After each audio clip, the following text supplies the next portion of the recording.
Heloísa, eu queria falar um pouco sobre apoio popular a iniciativas golpistas, os avalistas do golpe, como você chama no seu livro. Os homens que articulam a comunicação, que articularam e articulam a comunicação dos líderes de extrema-direita que recentemente ascenderam pelo mundo, usam ferramentas tecnológicas fundamentais para afetar as pessoas. Nos anos 60 a gente não tinha revolução tecnológica, não tinha smartphone, não tinha Cambridge Analytica, não tinha nada disso. Como é que emoções estavam borbulhando naquela época e como é que essas pessoas foram afetadas? Hoje, mais recentemente, a gente vê o ressentimento, a frustração, o medo e uma provocação de uma revolta contra tudo isso que está aí. Foi assim na Itália, em Israel, na Hungria, nos Estados Unidos, na Argentina e aqui. Como foi isso em 64, nos meses que antecederam a efetivação do golpe? Olha, eu acho que ontem uma amiga minha estava me dizendo isso do ressentimento, né? Então, você pega uma classe média que, numa situação de crise econômica, o Brasil está vivendo um quadro de crise grave, de inflação, papapá.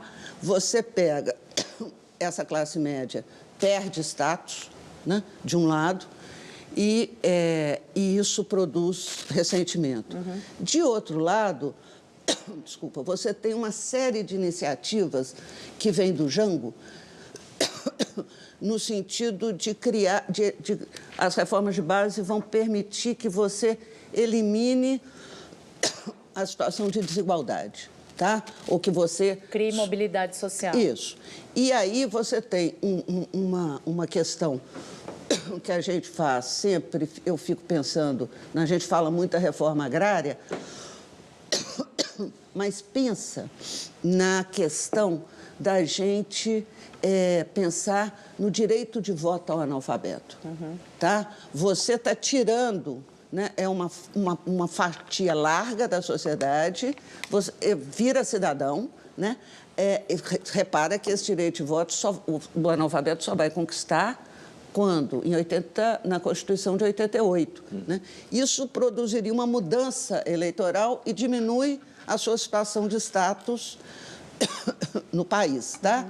Então, eu somaria a crise econômica, que produz desemprego, produz insegurança na classe média, mas, sobretudo, a ideia de que eu perdi e a culpa não é minha, a culpa eu tenho que arrumar um culpado para isso, e esse culpado é esse governo que está aí, que está fazendo, e que vai piorar, porque esse governo é ligado aos comunistas.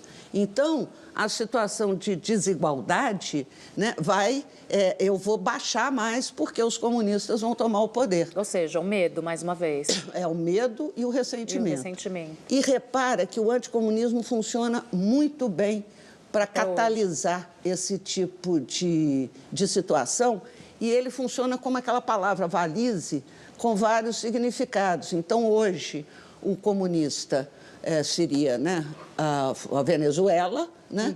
E lá o comunista é a União Soviética e Cuba. Né? Então, ele anda no tempo, ele forma um imaginário. Quais eram as ferramentas, Heloísa? Porque hoje a gente tem os smartphones, as narrativas falsas criadas, espalhadas e tal. Em 64, qual era o meio? O que é que se usava para convencer as pessoas disso? Olha, o rádio é fundamental. Né? A gente fica pensando nos nossos veículos de comunicação, mas todo mundo ouvia rádio de pilha. Né? O sujeito ia lá fazer a barba, o rapaz no banheiro, com o rádio de pilha ouvindo as informações. E o rádio falava para o Brasil inteiro. Ouvindo Lacerda. E o rádio falava para o Brasil inteiro. Né? Hoje fala com o mundo inteiro. Não, tudo bem, que eu estou pensando só que vai ser você. E a outra... E aí os jornais impressos têm um papel importantíssimo no sentido de formar opinião. Tá? Então, quando eu penso no Correio da Manhã, quando eu penso no Globo, né? Quando eu penso no Estadão, naquele momento eu estou pensando em jornais que são lidos e que têm circulação e formam opinião. e estão todos contra João Goulart.